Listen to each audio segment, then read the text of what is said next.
All right, where should I start, man? I meant to get to this video last week, man.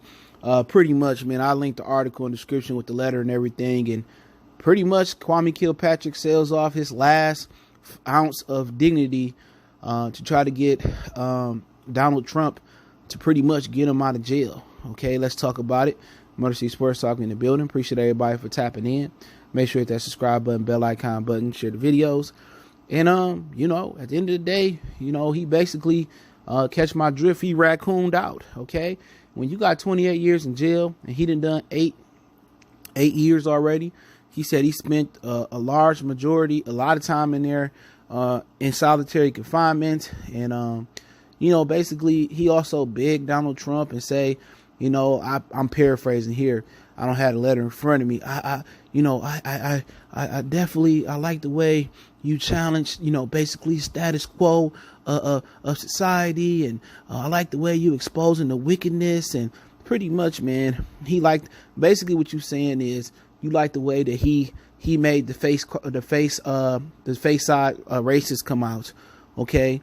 At the end of the day, he, in the first half of this letter, he just trying to kiss his ass, okay? Well, I love the way you did things, and I'm so glad. I'm congratulating you on a great victory, and you've done pretty much a great job. I like the way you challenge, you know, the standards or the status quo of this country and expose the wickedness. And I met you with my mentor years ago, and he always spoke very highly of you. And shit, at the end of the day, you know, I remember the rapper, his name is from A.R. Ab from Philadelphia.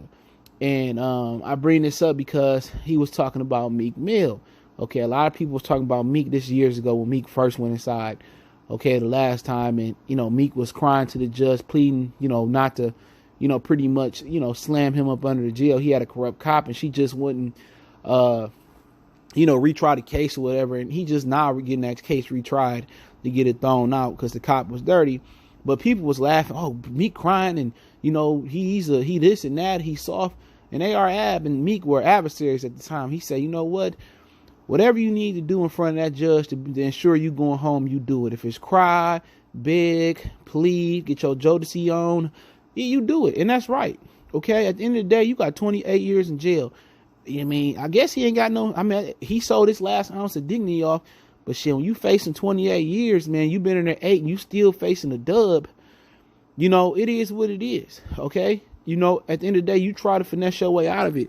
And he says in the letter, you know, pretty much without the RICO charge, the racketeering charge, I only had to do 8 years. He said I should be getting out already. And everything was basically off conspiracy. And conspiracy is one of the most, you know, without conspiracy, a ton of people still be walking around. And do I think without them being able to prove that he actually did a lot of stuff and it's just most of a conspiracy, is 30 years harsh? Yeah. Because I done seen white politicians do a lot worse. Donald Trump allegedly was in bed with the Russians. That's whatever you want to call it. Treason, espionage. That's Benedict Arnold type shit. Okay, if you know your history. It gets no worse than that. Okay? But you know what? He got a ton of that all that time because he was a brother. But you know what? At the end of the day, it was a lesson learned. And some lessons, you know, that could be, you know, fatal.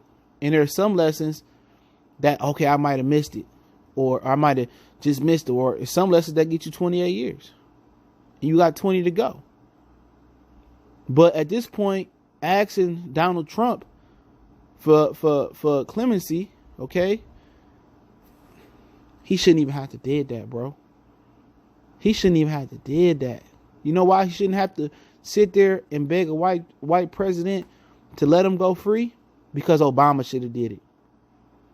Obama should have let him go. You know what I'm saying? Obama let, you know, granted people clemency and all that, and, you know, before a bunch of people. I know people, but for me, I kind of hold my opinion on Obama.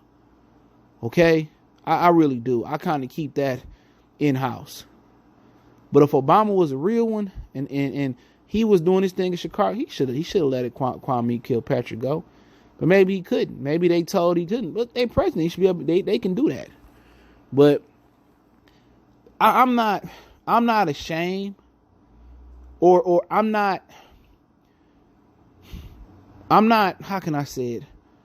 I just say I'm not ashamed that Kwame Kilpatrick sold his lack dignity to get out and tried to kiss Donald Trump ass to get out, even though he probably didn't mean the majority of things he said in the first half of that letter.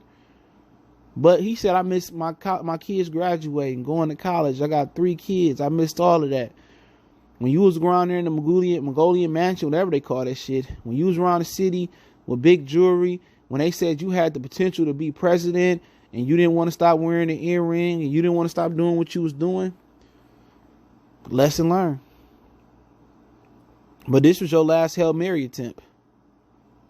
You know what I'm saying? And you know what? It wasn't going to work. Okay? It wasn't going to work. You know, if Donald, I mean, it's just not going to work. Donald Trump, we all know what it is. He not going to, if Obama didn't do it, it ain't going to be done. You're going to serve your 20 years and you get out. If you alive, it's just, it is what it is. It's a ton of white politicians that did far worse than Kwame.